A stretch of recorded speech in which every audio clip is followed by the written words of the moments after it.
ku mithisa swifuwo hi ku swi tlhava kunene i ndlela ya kahle eka van'wapurasi lava lavaka ku endla bindzu lowu, laha ku tekiwa mbewu ya nkunzi leyi nghenisiwaka eka xivelekelo xa ntswele. Hi ku letela loku van'wapurasi va ta kota ku ti endlela hi voxe. Tinkuzi ta kahle ta durha ku ti xava loko ku xava mbewu ya tinkuzi swi chipile. One of the major advantages of artificial insemination is you prevent the spreading of venereal diseases by using a clinically tested semen, so that you don't contaminate your cows.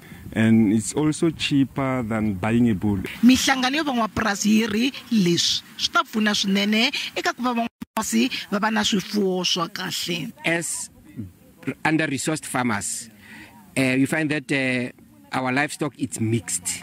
But with artificial insemination, you can decide which breed you want to farm with. Van'wapurasi lava nga le ku leteriweni va ri vuswikoti lebyi byi ta va pfuna swinene. So I feel like it's important for us as women and youth, and most importantly farmers, to be able to obtain the artificial insemination skill, because it helps us to save money, since it's the main problem when it comes to farming. Ku mithisa swifuwo hi ku swi tlhava kunene swi ta tlhela swi sivela ku hangalaka ka mavabyi exikarhi ka swiharhi, tanihileswi mbewu ya tinkuzi leyi tirhisiwaka yi kamberiwaka.